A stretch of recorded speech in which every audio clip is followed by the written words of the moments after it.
ये म्यूजिक तो मेरी कोई 007 जेम्स बॉन्ड का म्यूजिक लग रहा है मुझे, done done done done done done done done. कोई मेरा ख्याल कोई जेम्स बॉन्ड आने वाली हैं अभी हमारे पास भी, वर्ल्ड की top class secret agent James bond. What's your name? कहता है बॉन्ड, जेम्स बॉन्ड। एनीवे 4:15 और 10 हमारी घड़ी में हो चुके हैं। वेलकम बैक अगेन एंड चलिए साहब, लिए चलते हैं, आपको पूरी दुनिया की सैर कराएंगे, आपको हर जगह की सैर कराएंगे। और मेरे साथ कौन होंगी? पायलट है हमारी, my name is James bond. अस्सलाम वालेकुम रहमतुल्लाह। शाज़ी जी कैसी हैं आप? वालेकुम सलाम अजय भाई, मैं बिल्कुल ठीक हूँ। That's a nice sweater, that's a very nice. Oh thank you, that's very kind of you. या आपने म्यूजिक सुना ये वाला? हाँ जी मजिद भाई, ये तो बड़ा वो जो है खतरे में नाक म्यूजिक है। खतरे में नाक है ना, कि हमारी खबरें भी जो है वो भी खतरे में नाक होती हैं, तो बिल्कुल ही हमारा जो है वो मामला गोल कर दिया जाए। ये देखे ना वो जिस तरीके से बनाया उन्होंने म्यूजिक, ये आमिर साहब ने, तो ये जो है ये ऐसा लग रहा है कि जेम्स बॉन्ड आने वाले हैं। तो असल में ना आमिर मेरे से बदला ले रहा है। जब मैं दुबई जा रही थी ना, तो इसने मुझे कहा देखें आप उधर कोई शेख वेख ढूंढे ताकि हमारी ये गुर्बत के दिन खत्म होए। तो ये अपनी चिट्ठी लिख के बैठा हुआ था कि जैसे ही मैं आऊंगी उसने रेजिग्नेशन कर देना है, हम सारों ने पैसे बांट लेने हैं और उसने आराम की जिंदगी गुजारनी है।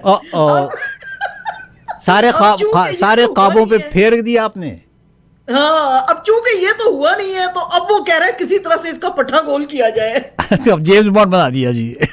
हाँ जी, देख लें आप कि किसी तरह से इनको यहाँ से उठा लिया जाए जी जेम्स बॉन्ड। मगर जेम्स बॉन्ड तो आपको पता है ना, पता नहीं है, जो मुझे उठाएगा वो खुद बैठ जाएगा।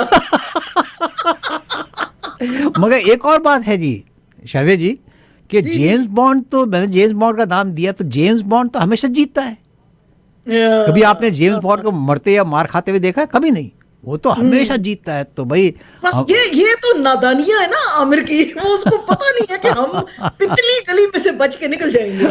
पितली गली से बच के निकल जाएंगे। और क्या हो रहा है दुनिया में? बिल्कुल और दुनिया में तो क्या हो रहा है? नजर ही नहीं आएंगे। वो जैसे था ना, एक बच्चा वो एग्जाम दे के आया, तो माँ ने कहा हाँ भाई कैसा हुआ पेपर, तो कहते हैं जो सवाल नहीं होते हैं हमारी नजर में वही आते हैं पेपर में।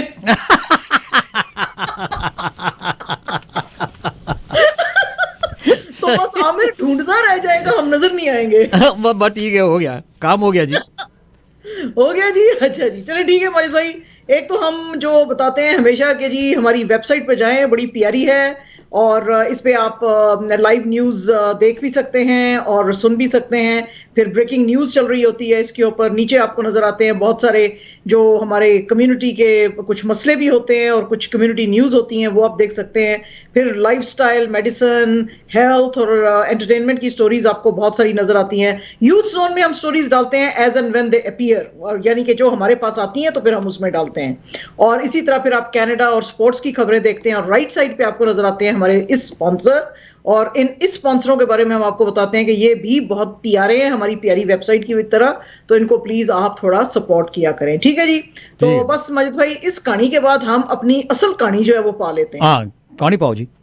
हाँ जी बिल्कुल ठीक है। अच्छा जी, अच्छा मजिद भाई, आज ना कुछ कनाडा के अंदर जरा थोड़ी सी मुझे लगता है शांति सी रही, कुछ इतनी भड़केली खबरें आई नहीं है। लेकिन जो सबसे पहली खबर जो हम मतलब जिसके के बारे में आज जो कुछ सर्वे हुए थे, उसमें से जो एक मेजर सर्वे था वो एंगस रीड का था। तो एंगस रीड इंस्टीट्यूट का एक पोल आया, तो उसने पूछा कनेडियन से कि भाई आपको क्या लगता है कि आपको एट सम पॉइंट जो हो सकता है कोविड-19, जैसे कि हमने कल डॉक्टर लॉरेंस लो की और डॉक्टर फाउची की भी हमने रिपोर्ट्स शेयर की थी, तो उन्होंने इस पोल में फाइंड आउट किया कि 55% कनेडियंस ने कहा है कि यस इवेंचुअली उनको कोविड होएगा अगर अभी तक नहीं हुआ है। और इसमें 63% जो थे लोग वो पेरेंट्स थे बच्चों के, जो कि सोचते थे कि यस ये बड़ी खतरे की बात है और हमें हो सकता है, और हमको चाहे हम जितने मर्जी प्रिकॉशंस ले लें तो ये हमें भी और हमारे बच्चों को होएगा। इसके अलावा जो ज्यादातर ये जो है वो जो फेथ है, या आप सोच सकते हैं कि ये बात किसी के अंदर एज अ फेथ है कि जी होएगा ही जरूर हमको, वो ज्यादातर मैनिटोबा में देखा गया। 64% मैनिटोबियंस ने कहा कि हाँ जी हमको बिल्कुल होना ही है। हालांकि वहां पर नंबर्स बहुत कम है। जी जी जी जी, नंबर्स बहुत कम है, लेकिन फिर भी उन्होंने कहा जी नहीं हमको होना ही है ये। और 37% सस्कैचुअन में लोगों ने कहा कि जी हमको हो सकता है, तो इतनी कुछ डरने की बात नहीं है। लेकिन ऑलरेडी भी कनाडा में 2.6 मिलियन लोगों को कोविड हो चुका है, और जिसमें कि कल की अभी जो रिपोर्ट थी 33,000, तो इसमें कल शामिल किए गए थे लोग। तो इस तरह से ये है, और डेफिनेटली एट सम इसको पॉइंट यहाँ पर ना कभी किसी को हो सकता शायद है। जी ये भी बताते चलें कि बहुत सारे लोग इसको बड़ा लाइट ले रहे हैं कि भाई ये जो ओमिक्रॉन है ये is just like a flu, not to worry about it. Just to give you one number, 208 people 208 people across Canada died, no, across Ontario, 208 people died in just last week. Yeah, Okay, बिल्कुल। and there are over 500 people adults in ICU right now. Yes, that's right. 162 last week में थे, इस दफ़ा 500 से ज़्यादा जो है वो ICU में चले गए हैं। तो it is nothing to be joked about. आप ये कह रहा है कि भाई it is just like a flu, don't take it, do all the proper, जितने भी हमने आपको बताते रहे हैं हम हमेशा क्या करना है इसके लिए, वो आप करते रहें जी। जी बिल्कुल ठीक है। अच्छा महेश भाई, आपको पता है कि ये जो है सिर्फ थोड़े एक दिन पहले, जो न्यू ईयर से पहले जो क्यूबेक के अंदर जो प्रीमियर हैं फ्रैंकोआ लगा, उनकी गवर्नमेंट ने अनाउंस किया था कि हम 10 PM कर्फ्यू लगा रहे हैं, यानी रात को 10 बजे से शुरू होता था और सुबह 5 बजे तक तो था। तो ये फ्रैंकोआ लगा साहब ने आज कहा है कि मंडे जो आ रहा है जनवरी 17, उसको अब हम ये कर्फ्यू उठा रहे हैं। फ्रैंकोआ लगा का कहना है कि हमको बताया गया था कि ये जो इन्फेक्शंस हैं बहुत तेजी से फैल रही हैं, और उस वक्त भी फैल रही थी और अब भी फैल रही हैं, लेकिन उस वक्त बहुत तेजी से ऊपर जा रही थी, तो उनके ऊपर कर्ब लगाना बहुत जरूरी था। तो अब हमको लग रहा है कि ये जो हमने कर्फ्यू लगाया था 10 PM to 5 AM का, उसके जो है रिजल्ट्स आ रहे हैं और नंबर्स जो हैं वो थोड़े से स्टेबल जो हैं हो गए हैं। लेकिन इसके साथ साथ उस वक्त इन्होंने, यानी कि लास्ट मंथ दिसंबर 2021 में, बार्स, जिम्स और इंडोर डाइनिंग जो थी उसको भी कंप्लीटली शट कर दिया था। तो अब वो कह रहे हैं कि ये चीजें तो वैसे ही रहेंगे, ये मेजर्स, क्योंकि ऑलरेडी जो प्रोविंस है वो 5th वेव से गुजर रहा है, लेकिन सिर्फ ये जो 10 PM का कर्फ्यू है वो अब हम मंडे से उठा देंगे। तो इसमें जरा जो है लोग, उनको थोड़ा सा सुख का सांस आया है। एक कुछ रिपोर्ट आई है माजिद भाई, आपको पता है कि इकोनॉमिस्ट हैं हमारे कनाडा के, डेविड डॉज, और बैंक ऑफ कनाडा के भी वो गवर्नर रह चुके हैं, तो बहुत बड़े इकोनॉमिस्ट हैं वो। तो आज उनकी तरफ से एक रिपोर्ट आई है, उन्होंने कहा हाँ जी, कनाडा के जो हैं प्लान्स तो बड़े एम्बिशियस हैं ये ग्रीन कनाडा की तरफ ले जाने के लिए कंट्री को। सोलर पावर्ड होम्स आप कह रहे हैं, इलेक्ट्रिक ट्रैक्टर्स कह रहे हैं, हाइड्रोजन सेल ट्रकिंग फ्लीट्स आप कह रहे हैं, जीरो नेट एमिशंस कह रहे हैं आप। तो ये तो बड़े आपके जो हैं एनकरेजिंग और एम्बिशियस प्लान्स हैं, लेकिन एट द सेम टाइम इसके अंदर दो चीजें आएंगी। एक तो ये कि ट्रिलियंस ऑफ डॉलर्स की आपको इन्वेस्टमेंट चाहिए, और उसके साथ साथ ये होएगा कि इन्फ्लेशन आपकी जो है बहुत ज्यादा ऊपर चली जाएगी। इनका कहना यह था कि पिछले जो कुछ जो 10 सालों में हमने जो इन्वेस्टमेंट्स दूसरे सेक्टर्स में की हैं, तो उसमें क्या हुआ था कि इकोनॉमी जो थी वो स्टेबल हुई थी और उसके अंदर काफी पैसे आ गए थे, इन्फ्लेशन जो थी हमने उसको नीचे किया हुआ था, और इसी वजह से इंटरेस्ट रेट्स जो थे वो भी बहुत कम थे। लेकिन इस चीज की वजह से ये जो आपका एम्बिशियस ग्रीन कनाडा प्लान है, इससे जो है इन्फ्लेशन ऊपर जाएगी और काफी जो है वो और भी जो है उसके अंदर क्रैम्प हो जाएगी थोड़ी सी इकोनॉमी, क्योंकि लोगों के लिए थोड़ा सा मुश्किल आ जाएगी उनको स्पेंडिंग के लिए, क्योंकि इतनी स्पेंडिंग फिर वो कर नहीं सकेंगे, क्योंकि जाहिर है कि गवर्नमेंट ने कहा है कि हम टैक्सेस लगाएंगे ये, तो उस की वजह से लोगों के पास स्पेंडिंग पावर कम हो जाएगी। तो ये उन्होंने काफी आज जो है कंसर्न शो किया है। तो मैं आपको यही बताना चाह रही हूँ कि ये जो ट्रूडो साहब ने इतनी गुडीज बांटी हैं, तो अब ब्रेस फॉर इट, अब टैक्सेस आ रहे हैं इस साल के अंदर। Of course, yes. I mean, somebody has to pay, right? ये तो मैं और आप जब सर्व वगैरह आया था तो मैंने और आपने यही कहा था उस ज़माने में भी, हम बल्कि रोज़ाना ये कहते थे कि भाई आप खुशी खुशी ले तो लें, मगर it is gonna effect each and every Canadian. जिसने जैसे मैंने और आपने तो सर्व नहीं लिया, मगर इसका एंड रिजल्ट क्या होगा कि हम भी अच्छे शहरी की तरह हमको भी देना पड़ेगा। हाँ जी, हाँ जी। बिल्कुल माजिद भाई, हमको भी लेना पड़ेगा, हो सकता है, यस डेफिनेटली। अच्छा जनाब, कल हमने खबर सुनाई थी स्टीफन लेचर साहब की, और वो सारी डिटेल्स आज हमारी वेबसाइट के ऊपर है, जिसमें कि हमने बताया था कि जो स्कूल्स हैं वो खुल रहे हैं यहाँ पे ऑन्टेरियो में 17 जनवरी से, लेकिन उसकी कुछ बहुत सारी डिटेल्स दी थी गवर्नमेंट ने कि हम इतनी इतनी इतनी स्पेंडिंग कर रहे हैं और हम क्या क्या चीजें जो है स्कूलों को देख रहे हैं ताकि ज्यादा ये चीज ना फैले, और 30% तक जब तक एब्सेंटीज नहीं होंगी हम स्कूल्स नहीं बंद करेंगे एंड थिंग्स लाइक दैट। तो आज बहुत सारे जो यहाँ पे स्कूल बोर्ड्स हैं ऑन्टेरियो के अंदर, ये अब इन्होंने प्रेपरेशंस जो है वो शुरू कर दी हैं कि अब हमको कैसे 17 को खोलना है। लेकिन जाहिर है कि इसमें उनके कंसर्न भी हैं स्कूल बोर्ड्स के, और उनको बेसिकली ये नहीं समझ आ रहा कि हम ये चीजें पेरेंट्स को किस तरह से बताएंगे, क्योंकि गवर्नमेंट ने कहा है कि जी अगर क्लासरूम में किसी को कोविड हो जाता है तो उसके बारे में इतनी फिक्र करने की जरूरत नहीं है। 30% ऑफ स्टूडेंट्स एंड स्टाफ जब एब्सेंट होने शुरू होंगे स्कूल्स में तब आपको फिक्र करने की जरूरत है और पेरेंट्स को बताने की जरूरत है। तो अब ये दे आर रियली इन इन डोलड्रम्स, और उनको समझ में नहीं आ रहा, कंफ्यूज्ड है कि भाई अगर क्लास में कुछ बच्चों को कोविड है तो हम दूसरे पेरेंट्स को हमने बताना है कि हमने नहीं बताना, तो हमने क्या करना है। तो अब बहरहाल ये इसमें काफी जो है कल जो नोटिफिकेशन जनाब लेशे साहब से की ऑफिस से जो एक्सप्लेनेशन आई उसकी, कि वो जो इनकी वेबसाइट है ना, तो अगर इनकी वेबसाइट पर अगर आप जाके देखेंगे तो स्कूल के नाम, स्कूल का पूरे, कि वो उस पे उन्होंने कहा कि वहाँ पर हम डाल देंगे, अगर आपको कंसर्न है तो आप वहाँ जाके देख लीजिए। जी जी बिल्कुल ठीक है। तो बहरहाल टीचर्स जो हैं वो जरा बोर्ड्स जो हैं यानी कि ये स्कूल बोर्ड्स भी हैं, इनके अंदर थोड़ा सा वो है, कुछ हेजिटेशन है।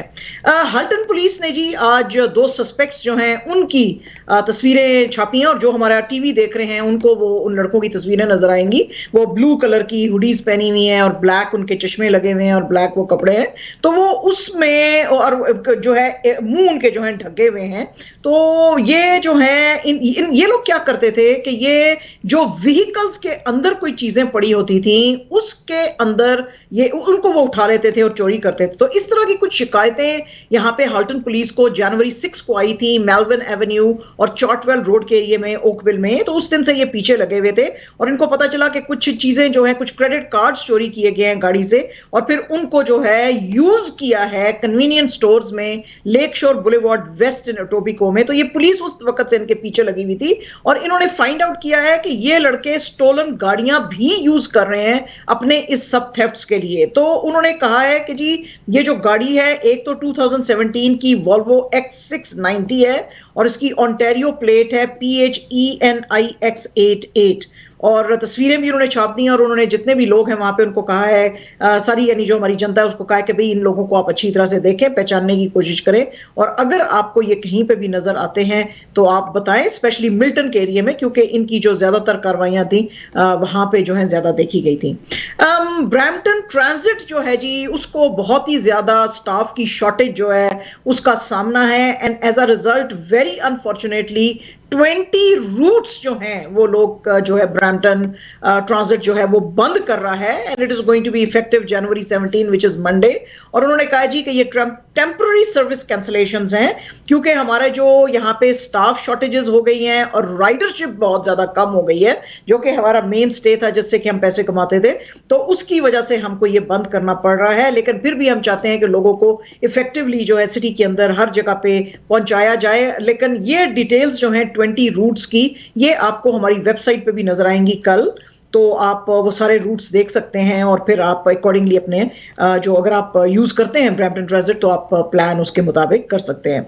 अच्छा जनाब, आज बड़ी इंटरेस्टिंग एक रिपोर्ट आई है कि 2020 में सबसे ज्यादा लड़के और लड़कियों के ओंटारियो के अंदर नाम क्या रखे गए थे। तो टॉप 10 लिस्ट्स आई हैं कि जी लड़कों के क्या टॉप 10 नाम थे और लड़कियों के टॉप 10 नाम क्या थे। तो वो कहते हैं जी कि 11th कंसेक्यूटिव ईयर में ओलिविया जो है वो टॉप नाम था लड़की का, इवन इन जो है वो 2020 में भी। और लड़के जो हैं उनका नाम जो है नोआ जो है वो टॉप पे रहा, इसके बाद लियाम जो है वो मोस्ट पॉपुलर नेम था, और लड़कियों के अंदर ये नाम जो था ये शार्लेट जो था इसके बाद नंबर 2 पे था। और इसके अलावा जो हैं इनके नाम हैं इसला, थियोडोर, लियो, ये जो हैं कुछ नए नाम जो हैं ये भी सामने आए थे। अच्छा, तो अब लड़कियों में जो टॉप नाम हैं वो थे ये जो पहले बताए हैं, ओलिविया, तो उसके अलावा शार्लेट, इसला, और फिर ये जो हैं एमा, एमिलिया, सोफिया, क्लो क्लोई, एवलिन, मिया, और बॉयज के अंदर जो अभी हमने आपको बताया है नोआ और लियाम, इसके अलावा Benjamin, Oliver, Jack, Lucas, Theodore, William और ईथन। तो यानी मोर और लेस जो है वही नाम है जो कि ज़्यादातर जो है पॉपुलर हैं, और वो वही ट्रेंड जो है ये 2020 में भी देखा गया।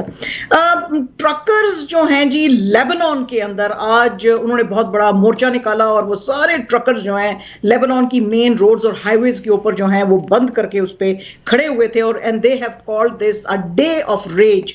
उसकी वजह यह है जी कि वो कह रहे हैं कि पेट्रोल की प्राइसेस बहुत ऊपर चली गई हैं, और हमको जो लेबनीज गवर्नमेंट है वो पैसे लेबनीज पाउंड में देती है, जो कि लीरा भी जिसको बोलते हैं, और हमको अपनी कॉस्ट मीट करने के लिए डॉलर्स में पेमेंट करनी पड़ती है। वो कह रहे थे कि जी प्राइम मिनिस्टर नजीब मिकाती जो हैं उन्होंने हमारे से प्रॉमिस किया था कि वो हमारी तमाम डिमांड्स मांगेंगे, और ये जो पेट्रोल की प्राइसेस नीचे करेंगे, हमारी वेजेस बेटर करेंगे, हमें सब्सिडीज फ्यूल के अंदर देंगे। कुछ भी इस तरह का नहीं हुआ है। एज अ रिजल्ट हमारे लिए बहुत मुश्किल हो गया है कि हम ट्रकिंग इंडस्ट्री में रहें और लोगों को सप्लाईज पहुंचाएं।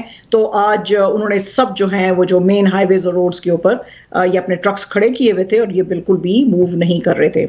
आज एक इंटरेस्टिंग खबर जो साउथ कोरिया से आई है वो ये है कि फाइजर की एंटी वायरल पिल जो पैक्सोलोविड है, ये इसकी जो पहली खेप है जनाब, ये पहुंच गई है साउथ कोरिया में, और वो कहते हैं जी कि ये बड़ी इंपॉर्टेंट है क्योंकि हॉस्पिटलाइजेशंस और डेथ्स को ये बहुत ज्यादा कंट्रोल करती है। ये 5-डे ट्रीटमेंट कोर्स है, और ये ऑलरेडी वो जो हैं अब देना शुरू करेंगे 21,000 लोगों को इन द फर्स्ट बैच जो आएगा उसमें, और जो सेकंड बैच उनका आएगा उसमें और 10,000 लोगों को देंगे by the end of January. और वो कह रहे हैं कि हमको देखना यह है कि क्या इसका वाकई असर इसके ऊपर हो रहा है, और एज एंड व्हेन ये असर होता जाएगा तो हम इसको जो है बढ़ाते रहेंगे, along with of course the vaccination.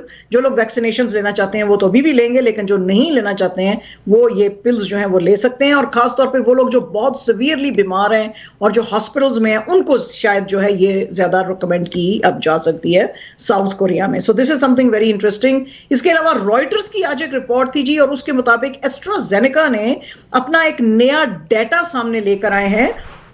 ये जो सारी अब गवर्नमेंट्स कह रही हैं कि जी थर्ड बूस्टर शॉट्स लगवा लें, थर्ड बूस्टर शॉट्स लगवा लें, तो इनकी एक जो वैक्सीन थी, एक वैक्स जेवरिया, वो अब आई मीन इसके साथ जो उनकी दूसरी भी हैं वैक्सीन, तो ये जो है स्पेसिफिकली वो कहते हैं जी हमारे ट्रायल्स ने शो किया है कि डेल्टा के ऊपर भी वो बहुत ज्यादा इफेक्टिव थी, और अब ये जो ओमिक्रॉन आ गया है इसके ऊपर भी वो ओमिक्रॉन के ऊपर भी काफी इफेक्टिव रहेगी। तो वो कहते हैं जी कि हम जैसे जैसे गवर्नमेंट्स दुनिया की उनको ज्यादा वैक्सीन चाहिए और ज्यादा वो अर्ज कर रहे हैं लोगों को थर्ड बूस्टर शॉट्स के लिए, तो हमारी ये जो दवाई है, हमारी जो ये वैक्सीन है, इसको भी कंसिडर किया जा सकता है क्योंकि ये काफी इफेक्टिव है। इंग्लैंड से जो आज खबर आई है जी वो काफी यानी सैड ही आप उसको कह सकते हैं, लेकिन वही बात है कि अभी तक कुछ वैसे तो सामने आई नहीं है बात, लेकिन अगर जब सामने आएगी तो पता चलेगा। प्रिंस एंड्रयू जो हैं, आपको पता ही है कि उनके नाम कुछ वो जेफरी एप्स्टीन का जो सारा हमने आपको केस बताया था जो कि लड़कियां सप्लाई लोगों को करता था, तो उसमें अनफॉर्चुनेटली अलेज्डली प्रिंस एंड्रयू का भी नाम आया था। उन्होंने सारी ये डिनाई की थी, लेकिन यूएस जज एक जो थे उन्होंने इनके लॉयर्स को कहा था कि आप आके सारे प्रूफ्स दें, तो आके प्रिंस ने ऐसा कुछ नहीं किया है। तो यूएस जज जो है उन्होंने तमाम का तमाम वो सिविल लॉ सूट जो था वो उसको रद्द कर दिया और कहा कि नहीं, आप हमें परसुएड नहीं कर सके। तो उसकी वजह से आज बर्मिंघम पैलेस ने कहा है कि क्वीन को एक अग्रीमेंट भेजा गया है अप्रूवल के लिए कि प्रिंस एंड्रयू कोई भी अपने मिलिट्री एफिलिएशंस या रॉयल पैट्रनेजेस जो हैं वो अब यूज नहीं कर सकेंगे। इनको ड्यूक ऑफ यॉर्क अब नहीं कहा जाएगा, और जो है इनका जो टाइटल जो जैसे कि इनको हिज रॉयल हाइनेस करके बुलाया जाता था, अब नहीं बुलाया जाएगा। तो जाहिर है कि ये काफी डिस्टर्बिंग है, और ये सारे टाइटल्स अब दूसरी रॉयल फैमिली के मेंबर्स को दिए जाएंगे और इनको वापस नहीं किए जाएंगे। और इसके साथ साथ इनका कहना ये था प्रिंस एंड्रयू का कि जिस औरत ने इन पे केस किया है वो उसने $500 मिलियन को पे ऑफ कर चुके हैं। तो जब प्रिंस एंड्रयू ने नहीं किया, मगर वो उसको पहले एप्स्टीन के लोगों ने $500 मिलियन पे किया था कि इस बात पे कि तुम आइंदा किसी पे सू नहीं करोगी। तो जज ने ये कहा है कि भाई वो चाहे वो उसने पैसा दिया है, किसने दिया है, आपने नहीं दिया, आपके सिग्नेचर नहीं है उस पर, तो bottom line is that you are guilty, not guilty, but allegedly guilty. So you have to come and अपने innocence को prove करें. जी जी बिल्कुल, हाँ जी, ऐसे है। तो बस उसकी वजह से अनफॉर्चुनेटली इनके सारे टाइटल्स जो हैं अब ले लिए गए हैं। अच्छा जी, ये हम आपको बता रहे हैं अब 2-3 दिन से कि जी टॉक्स चल रही हैं यूएसए के बीच में और रशिया के बीच में। रशिया के बहुत सारी डिमांड्स हैं कि भाई आप नेटो के फोर्सेस को हटाएं और यूक्रेन जो है उसको बैक ना करें और जो है आप हमारे मामलात में ना करें। तो आज क्रेमलिन के जो स्पोक्स पर्सन है दिमित्री पेस्कॉव, उन्होंने कहा जी कि हमारी ये जो टॉक्स थी, जो कि हमने अभी आपको परसों बताई थी कि बड़ी सक्सेसफुली चल रही हैं शायद, लेकिन नहीं, आज उन्होंने कहा, जो मिस्टर पेस्कॉव ने कहा है कि नहीं, ये बिल्कुल फेल हो गई है। उसकी वजह ये है कि जो यूएस और नेटो और उनके जो एलाइज हैं वो हमारी किसी बात को मानने को तैयार नहीं है। ये वियना के अंदर आज एक मीटिंग हो रही थी, organization for security and cooperation in Europe, और उसके अंदर वो देखना चाह रहे थे सारे यूरोपियन नेशंस जो हैं कि रशिया की सिक्योरिटी डिमांड्स जो है वेस्ट से क्या है और ये जो बिल्डअप कर रहा है यूक्रेन के अंदर उसको कैसे रोका जा सकता है। तो पेस्कॉव साहब ने कहा कि हमने अपनी कुछ डिमांड्स रखी थी इनके सामने और हमको लग रहा था कि शायद ये मानेंगे, लेकिन कोई भी बात चूंकि इन्होंने मानने से इनकार किया है तो इसलिए ये सारी टॉक्स जो है उसका ना तो कोई फायदा हुआ, ये इतने राउंड ऑफ टॉक्स भी हुए तो ये बिल्कुल एब्सोल्युटली जो है वो फेल हो चुकी हैं। तो उसकी वजह से अब जाहिर है कि एस्केलेशन और ज्यादा हो जाएगी दोनों के बीच में, यूएसए और रशिया के बीच में। तो अब देखेंगे क्या होता है इस सिलसिले में। बहरहाल यूरोपियन यूनियन ने यह कहा है कि यूक्रेन के साथ जो है वो, और यूएसए जो भी उनके प्लान बनाएगा यूक्रेन से रिलेटेड उसके साथ वो लोग खड़े रहेंगे। एएफपी की जनाब आज एक रिपोर्ट है और ये आज काफी जो है, अगर आप चौंकना चाहते हैं तो आप चौंक सकते हैं, अगर आप घबराना चाहते हैं तो आप घबरा सकते हैं, आपकी मर्जी है, और अगर आपने नहीं घबराना जैसे कि इमरान खान साहब कहते हैं तो आप ना घबराएं।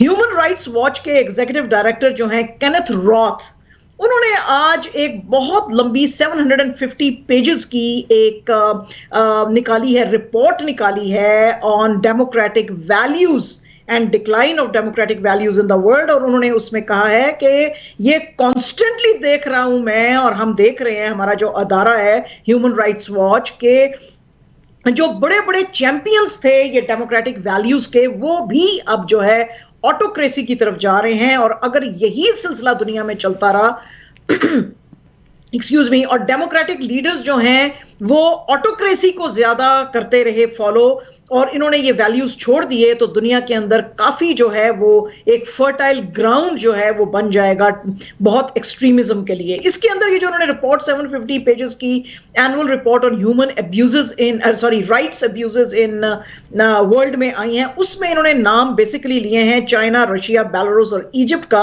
और फिर उसके अंदर म्यांमार और सूडान का भी नाम लिया कि इसमें बहुत ज्यादा जो है ह्यूमन राइट्स के वायलेशंस हो रहे हैं। स्पेशली म्यांमार के बारे में और सूडान के बारे में उन्होंने कहा कि मिलिट्री कू जो यहां पे हुआ है उसके बाद ऑटोक्रेटिक टेंडेंसीज जो इन कंट्रीज में देखी गई हैं। लेकिन उन्होंने अफसोस का इजहार इस पे किया है, उन्होंने कहा है जी कि वो कंट्रीज जिनको हम समझते थे कि ये बहुत बड़े चैंपियंस ऑफ डेमोक्रेसी हैं, जैसे कि हंगरी है, पोलैंड है, ब्राजील है, इंडिया है, तो यहां पे कॉन्स्टेंटली डेमोक्रेसीज जो हैं वो डिक्लाइन की तरफ है और ऑटोक्रेटिक जो है यहां पे ट्रेंड देखा जा रहा है। और इसमें इन्होंने काफी यूएसए को भी खींचा है, और यूएसए में उन्होंने कहा है कि ये भी दुनिया की one of the biggest democracy है, लेकिन डेफिनेटली यहां पे अब बहुत ज्यादा चैलेंजेस अपीयर होने शुरू हो गए हैं। तो जितने भी विजनरी लीडर्स हैं दुनिया के, उनको आज इन्होंने कहा है कि भाई ये कंडीशन बहुत डेस्परेट और फ्रस्ट्रेटेड होती जा रही है, तो इसके ऊपर आप लोगों को काम करने की जरूरत है, वरना दुनिया के अंदर जो है बहुत ज्यादा टिरनी जो है वो फैलना शुरू हो जाएगी। आज एक बहुत ही इंटरेस्टिंग स्टोरी है जो कि जिसका के बैकग्राउंड हम आपको बताएंगे कि क्या है।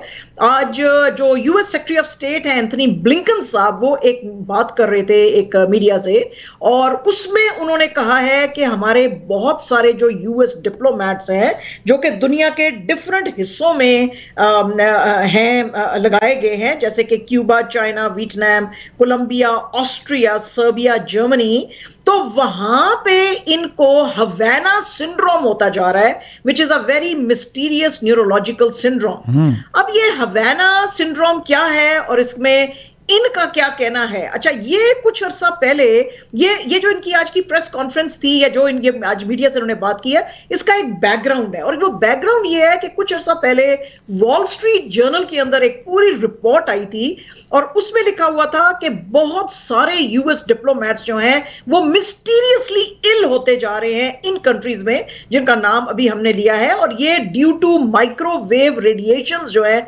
उनकी वजह से वो उनकी बॉडी पे असर कर रही है। तो उसमें ये डिप्लोमेट्स क्या फील कर रहे थे? डिजीनेस, हेडेक्स, रिंगिंग इन ईयर्स और वर्टिगो। तो इन्होंने आज कहा कि हमको लगता है कि अलेजिडली शायद ये रशिया हमारे डिप्लोमेट्स के साथ कर रहा है, क्योंकि वॉल स्ट्रीट जर्नल ने कहा था कि there is some foul play somewhere.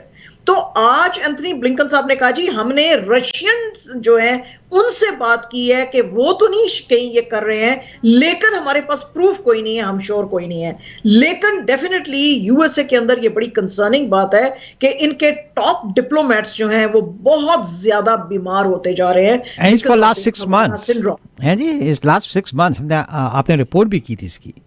जी जी जी जी बिल्कुल, हमने ये की थी इससे पहले, हमने कोई 3-4 महीने पहले जब ये आई थी, इसकी वॉल स्ट्रीट जर्नल की रिपोर्ट आई थी, उसी वक्त हमने बताया था कि ये रिपोर्ट कर रहे हैं। तो आज उसके ऊपर ये बात कर रहे थे, वो कह रहे हैं हम इसको कॉन्स्टेंटली हम स्टेट डिपार्टमेंट और बाकी जो हमारे जो डिपार्टमेंट्स उनसे बात कर रहे हैं और हम फाइंड आउट करने की कोशिश कर रहे हैं कि ये हमारे डिप्लोमेट्स क्यों बीमार हो रहे हैं, लेकिन हमें अभी तक इसका कोई कॉज पता नहीं चला है।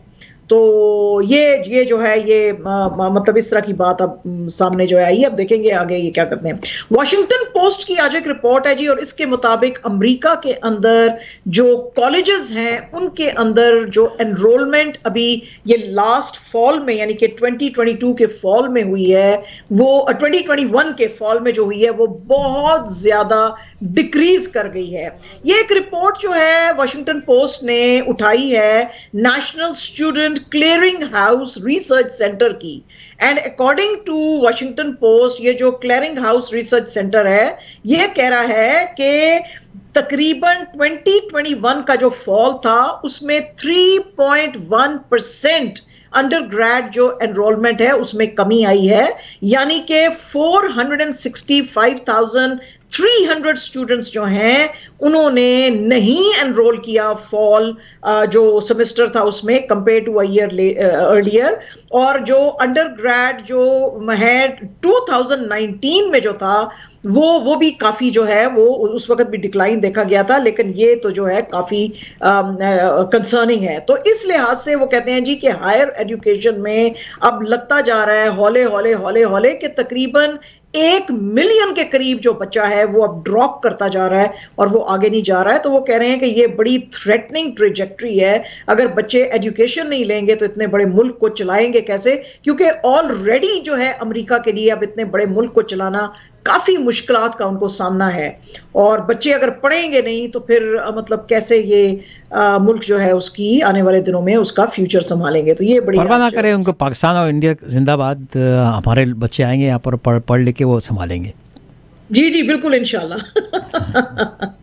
हाँ जी बिल्कुल। अच्छा जी, आज दिल्ली हाई कोर्ट जो है उन्होंने जो दिल्ली की पुलिस है उसको काफी खींचा है आज, और उन्होंने एक असल में क्या हुआ था कि एक वीडियो वायरल हो गई थी जिसमें कि एक बच्चा था फैजान, 23 इयर्स उसकी एज थी, और फरवरी 2020 में जब ये दिल्ली में राइट्स हो रहे थे तो देखा जा रहा है उस वीडियो के अंदर कि पुलिस वाले उसको मार रहे हैं और उसको जबरदस्ती कर रहे हैं कि भाई तुम गाओ ये जनगण गण, ये जो इनका जो नेशनल एंथम है वो गाओ, तो वो नहीं गा सक रहा है, एंड इवेंचुअली उसको इतना वो जख्मी था कि उसकी डेथ हो गई। तो उस पर काफी शोर हंगामा बचा था। तो दिल्ली हाईकोर्ट ने कहा कि भाई 2 साल हो गए हैं, तुम लोग क्या कर रहे हो, ये बेंच है जस्टिस मुक्ता गुप्ता का, तो उन्होंने कहा कि तुम इस मामले में तुमने कोई लोग किए हैं, कोई फाइंड आउट किए हैं, कोई पता चला है? तो उन्होंने कहा जी हाँ, एक हेड कांस्टेबल को हमने पकड़ा था, तो वो उन्होंने जो जस्टिस मुक्ता गुप्ता है उन्होंने काफी इनको डांटा दिल्ली पुलिस को, और उन्होंने कहा कि भाई 2 साल में बस एक ही बंदा आपको मिला और कोई इन्वेस्टिगेशन नहीं है, कुछ नहीं है। बहरहाल उन्होंने कहा जी अब ये फाइनल हियरिंग जो है फरवरी 22 को होगी, और उस वक्त तक पुलिस को अपनी पूरी कंप्लीट रिपोर्ट जो है फाइनलाइज करके मेरे सामने जो है ला के देने की जरूरत है। प्रेस ट्रस्ट ऑफ इंडिया की आज एक रिपोर्ट है, और इसके मुताबिक जो है ये एक रिपोर्ट सामने आई है और उसमें ये जो हमने आपको बहुत डिटेल में ये भी सारी स्टोरी बताई थी, सुल्ली डील्स, अगर आपको याद हो सुल्ली डील्स क्या थी। सुल्ली डील्स एक ऐप बनाया था जिसमें कि मुसलमान औरतों के जो हैं वो नाम और उनकी शक्लें और उनकी सारी आइडेंटिटीज ऊपर उस ऐप में डाली थी और कहा था कि दे आर फॉर सेल, ऐसे करके कहा था। प्रेस ट्रस्ट ऑफ इंडिया की इस रिपोर्ट के मुताबिक जो यूनाइटेड नेशंस की special rapporteur on minority issues Fernand de Varennes हैं, उन्होंने आज ट्विटर के ऊपर बहुत इस चीज का बुरा मनाया है और उन्होंने कहा है कि Muslim women on sale in India, इसको जितना कंडेम किया जाए ये कंडेम करने की जरूरत है और इस पे जो है ये अंडर हेट स्पीच आता है और ये जो ह्यूमन राइट्स हैं ये माइनॉरिटीज के, ये इंडिया के अंदर प्रोटेक्ट करने की जरूरत है।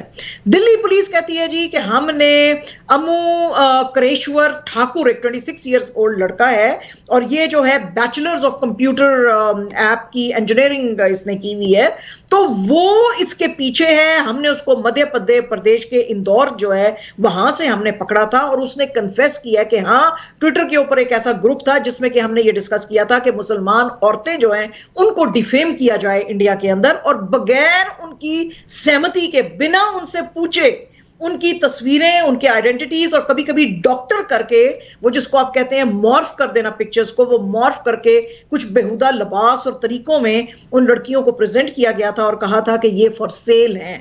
तो ये चीज जो थी ये काफी हमने डिटेल में खबर आपको बताई थी, तो उसके ऊपर आज जो यूनाइटेड नेशंस के स्पेशल रिपोर्टर है उन्होंने बहुत ज्यादा क्रिटिसाइज किया है और उन्होंने कहा जी कि इस चीज को कंडेम करने की ना सिर्फ ये कि इंडिया के लेवल पे जरूरत है बल्कि वर्ल्ड लेवल पे भी जरूरत है और इनको जो है प्रोसिक्यूट करने की भी जरूरत है, क्योंकि ये तो जो है बड़े गलत किस्म की हंड्रेड्स ऑफ मुस्लिम विमेन जो है उनको ऑक्शन के लिए आपने लिस्ट किया हुआ एक मोबाइल ऐप के ऊपर, तो मतलब एक डेमोक्रेटिक कंट्री में ये सब चीजें कैसे चल रही हैं, तो इसको जरा देखने की जरूरत है। तो इसके ऊपर आज काफी उन्होंने आवाज उठाई है।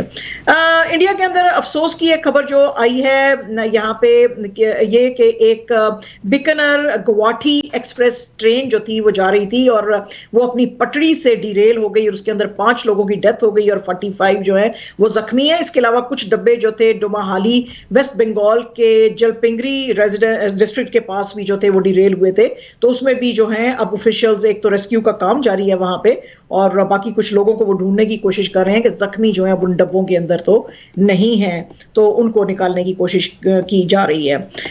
जम्मू के अंदर एक इलाका है जी अपर पलूरा एरिया ऑफ रूपनगर है जम्मू कश्मीर में, इंडियन ऑक्यूपाइड जम्मू और कश्मीर के अंदर। वहां पे एक मुस्लिम छोटा सा ट्राइब जो है गुज्जर बकरवाल ट्राइब वो वहां पे रहता है। तो आज जम्मू और कश्मीर की जो एडमिनिस्ट्रेशन है वो, आपको पता ही है कि वहां पे जम्मू और कश्मीर में शदीद सर्दी चल रही है, तो वो जो है अपनी एविक्शन ड्राइव के ऊपर है एडमिनिस्ट्रेशन। उन्होंने इन लोगों के घर गिराए हैं, इनको हटाया है, इनको वहां से कहा है कि आप यहां से निकल जाएं, जबकि लोगों का कहना है कि हम यहां पे सदियों से रह रहे हैं तो ये हमारे घर जो है इधर ना तोड़ें। लेकिन ये जो जम्मू डेवलपमेंट अथॉरिटी है उसने इनके घर वर भी तोड़ दिए हैं, इनके गुड्स जिसको कहते हैं जी रैंसैक किए हैं एलिजिडली और हमारे डिमोलिश किए हैं घर भी एलिजिडली। तो अब हम इतनी सर्दी में अपने बच्चों छोटों को लेके कहां जाएं, तो इसके ऊपर काफी ह्यूमन राइट्स वालों ने आवाजें उठाई। उन्होंने कहा जी कि ये गलत है, लेकिन इनका कहना है, ये जो जम्मू डेवलपमेंट अथॉरिटी है उनका कहना है कि ये इलीगल एनक्रोचमेंट्स हैं और इनको हटाना जो है वो हमारा जरूरी है। लेकिन अब वहां पे जो है काफी जम्मू के इलाके में प्रोटेस्ट शुरू हो गए हैं, तो ये जरा थोड़ा कंसर्निंग है। पाकिस्तान के प्राइम मिनिस्टर जो है इमरान खान साहब जी वो नेक्स्ट मंथ चाइना को विजिट कर सकते हैं for the opening ceremony of 2022 Beijing Olympics और इनको जो है चाइनीज लीडरशिप ने यहाँ पे बुलाया है। फॉरेन ऑफिस के जो स्पोक्स पर्सन है आसिम इफ्तिखार, उन्होंने इसकी डिटेल्स दी हैं, क्योंकि वेस्टर्न कंट्रीज बहुत सारी जो है उन्होंने उनके लीडर्स जो है या डिग्निटरीज जो है उन्होंने बॉयकॉट किया था, जिसमें कि यूएस, यूके, ऑस्ट्रेलिया, कनाडा शामिल थे। लेकिन आज तो नॉर्थ कोरिया ने भी कह दिया, हालांकि वो बड़े दोस्त हैं चाइना के, लेकिन उन्होंने कहा जी हमारे मुल्क में बहुत सारा वो फैल रहा है और हमें डर है कि हमारे एथलीट्स को वहां पे कोरोना वायरस ना हो जाए, तो इसलिए हम भी नहीं भेज रहे। तो ये डिग्निटरीज काफी नहीं जा रहे हैं, तो इमरान खान साहब वहां पे जाएंगे 3 दिन के ऑफिशियल विजिट के ऊपर और वहां पे फरवरी 3 से 5 को मौजूद रहेंगे। और न सिर्फ ये कि ये बीजिंग ओलंपिक्स की ओपनिंग करेंगे, बल्कि जाहिर है कि चाइनीज लीडरशिप के साथ दूसरी भी बात करेंगे। आज इस्लामाबाद हाई कोर्ट के चीफ जस्टिस हैं अथर मिनल्ला, उन्होंने आज डिजास्टर मैनेजमेंट अथॉरिटी जो है मुल्क की, उसको नेशनल जो डिजास्टर मैनेजमेंट अथॉरिटी उसको काफी खींचा है। और उन्होंने कहा जी कि मेट ऑफिस ने एक रिपोर्ट मरी के लिए दे दी थी, और आप लोगों ने जो है कोई मरी में जो टोल गेट्स या वहां पे थे उनको कोई आपने जो है वो इंफॉर्मेशन नहीं भेजी कि आपने दबादब गाड़ियां जो है मरी के अंदर जाने दी। उसकी वजह से ये मरी ट्रेजेडी हुई है और 22 लोगों की वहां पे जो है उस स्नो स्टॉर्म में डेथ हो गई है। तो उन्होंने कहा है कि ये जो आप अगर अपना एनडीएमए ये जो था, ये national development disaster management authority act, इसको इंप्लीमेंट कर देते, लोगों को इन्फॉर्म कर देते, वो गाड़ियां इतनी अंदर ना जाने देते, तो ये इतना प्रेशियस जो लाइव्स का नुकसान है जिसमें कि 9 बच्चे भी थे वो ना होते। ये असल में इस्लामाबाद हाई कोर्ट के चीफ जस्टिस साहब ने ये जो पिटीशन उस वक्त उठाई है जबकि हम्माद अब्बासी एक मरी के रेजिडेंट हैं, उन्होंने ये फाइल की थी और कोर्ट को कहा था कि आप इसके ऊपर एक तो इन्वेस्टिगेशन भी बिठाएं और जितने भी इसके अंदर रिस्पॉन्सिबल लोग हैं उनको जो है आप सजाएं दें। तो उसके ऊपर फिर आज जो है एक्शन लेते हुए अथर मिनल्ला ने इसको डिपार्टमेंट को काफी आज खींचा है। पाकिस्तान गवर्नमेंट जो है जी वो अब ने जो सुप्रीम कोर्ट ऑफ पाकिस्तान है, पाकिस्तान गवर्नमेंट ने पाकिस्तान की सुप्रीम कोर्ट को कहा है कि उनको 3 और वीक्स चाहिए हैं ये जो आर्मी पब्लिक स्कूल के अंदर अटैक हुआ था उसकी फुल रिपोर्ट देने के लिए, क्योंकि पिछले दिनों में काफी लोगों ने इमरान खान साहब की गवर्नमेंट को क्रिटिसाइज किया था कि अभी तक आर्मी पब्लिक स्कूल का जो अटैक हुआ था जिसमें कि 147 लोगों की डेथ हो गई थी, 132 में से बच्चे थे, तो उनकी शहादतें हुई थी। और ये जो टीटीपी के मिलिटेंट्स थे ये एपीएस वर्सक स्कूल में दाखिल होकर 2014 में पिशावर में इन्होंने इन सब की जो है वो किलिंग्स की थी। तो उसकी रिपोर्ट जो है इनको पहले कहा गया था कि दिसंबर 10 तक दी जाए, लेकिन गवर्नमेंट ने इनको कहा था कि हमें थोड़ा और वीक टाइम चाहिए, और आज उन्होंने फिर से सुप्रीम कोर्ट से कहा है कि 3 वीक्स और हमें प्लीज दें ताकि हम जो है इसके ऊपर आपको कंप्लीट और प्रॉपरली डिटेल में आपको रिपोर्ट दें, क्योंकि एक मीटिंग उनकी जो बच्चे जिनकी डेथ हुई थी उनके पेरेंट्स से हो चुकी है, लेकिन अब दूसरी जो मुलाकात है उसके बाद अब फाइनल रिपोर्ट जो है ये देना चाहते हैं। फॉरेन ऑफिस के जो स्पोक्स पर्सन है आसिम इफ्तिखार अहमद साहब, उन्होंने आज कहा है, बड़ी वार्निंग दी है उन्होंने और दुनिया को भी कहा है कि हो सकता है देयर इज अ पॉसिबिलिटी कि इंडिया जो है अनदर फॉल्स फ्लैग ऑपरेशन जो है पाकिस्तान के खिलाफ कर सकता है। और इसके अलावा उन्होंने दुनिया को फिर से बताया कि कश्मीरी लोगों को जो उनका राइट ऑफ सेल्फ डिटर्मिनेशन नहीं दिया जा रहा और बड़े ह्यूमन राइट्स वायलेशंस हैं, उनके ऊपर भी दुनिया को जो है वो देखने की जरूरत है। आज असल में उन्होंने कहा कि ये जो हम मना रहे हैं कश्मीरियों का right to self determination day जो कि जनवरी 5 को मनाया जाता है, तो उस सिलसिले में वो कह रहे थे कि हमने यूनाइटेड नेशंस को कहा है कि जो उनसे वादे किए गए थे कि एक फ्री और इम्पार्शियल प्लेबिसाइड वहां पे किया जाएगा वो अभी तक नहीं हुआ है अंडर द यूएन ऑस्पिसेस, तो उसको करने की जरूरत है। और उन्होंने दुनिया को कहा है कि जरा इन चीजों के ऊपर आप थोड़ा गौर करें। प्राइम मिनिस्टर इमरान खान साहब ने जी आज एक मीटिंग चेयर की काउंसिल ऑफ कॉमन इंटरेस्ट की और जिसके के अंदर उन्होंने अप्रूवल दिया है 7th population and housing consensus hold करने का। और उन्होंने कहा जी कि ये सेंसस करें तो फिर पता चलेगा हमें कि अब पॉपुलेशन कहां पे खड़ी है और हाउसिंग के मसाइल जो है वो कहां पे हैं। और इसके अलावा उन्होंने कहा जी कि हम बिल्कुल नेशनल इश्यूज जो हैं उनको फेडरल लेवल पे और स्टेक होल्डर्स के साथ मिलके हल करने की तरफ जा रहे हैं। तो आज उन्होंने बड़ी इनकी तारीफ भी की कि आपने बड़ी अच्छी जो स्ट्रेटजीज हैं वो बनाई हैं। एंड जनाब एंटरटेनमेंट की दुनिया में रणवीर सिंह जो है वो एक इंटरव्यू दे रहे थे बॉलीवुड लाइव को, तो उन्होंने कहा है जी कि जो रोहित शेट्टी हैं उनकी जो फिल्म 2018 में आई थी सिम्बा जिसमें इन्होंने स्टार किया था उसका सीक्वल आ सकता है और उस सीक्वल में भी यही प्ले करेंगे अपना ये सिम्बा का रोल, क्योंकि वो कहते हैं मुझे मेरा बड़ा फेवरेट रोल है। सुशांत सिंह राजपूत जो कि कुछ अर्सा पहले उनकी जिनकी डेथ हो गई थी आपको पता ही है, वो बहुत सारा किस्सा हमने आपको बताया था कैसे ड्रग्स इन्वॉल्व हैं, कैसे उनकी गर्लफ्रेंड अलेजली और वो सारे लोग थे। तो उसमें आज उनकी बहन जो है प्रियंका सिंह, उन्होंने कहा बहुत सारे लोग हमें अप्रोच करते हैं और उस पर फिल्म बनाना चाहते हैं, लेकिन मुझे नहीं लगता कि बॉलीवुड में कोई भी ऐसा लड़का है जो कि सुशांत सिंह राजपूत जैसा हैंडसम, इनोसेंट और डायनामिक पर्सनैलिटी जैसा है और वो उसका रोल प्ले करेगा। और वैसे भी जब तक जस्टिस नहीं हमें हमारी फैमिली को मिल जाता उसकी डेथ में, उसके ऊपर फिल्म बनाने की कोई भी जरूरत नहीं है। अफगानिस्तान के जो एक्स कैप्टन है राशिद खान साहब जी, उन्होंने आज बिग बैश लीग में 6 विकेटें ली हैं 17 रन्स के ऊपर फॉर एडिलेड स्ट्राइकर्स एट गाबा। और उन्होंने जो बड़े उनके ब्रिस्बेन हीट के जबरदस्त बैट्समैन थे, सैम हीजलेट, जेक लेमन, उनको एक ओवर में किया और फिर उसके बाद जो है लेटरल फेफर को रन आउट किया और फिर नेक्स्ट ओवर में विल पेस्ट्रिज जो है उसको भी आउट किया और इसी तरह और भी किए। तो अब ये इन्होंने बड़ी जबरदस्त परफॉर्मेंस दिखा के काफी इनकी रेटिंग्स भी ऊपर चली गई हैं और इसके साथ ही इनकी जो टीम बिल्कुल बॉटम पे थी वो भी अब जो है 5th पोजीशन पे आ गई है। एंड जनाब absolutely our last news is about Pakistan hockey federation.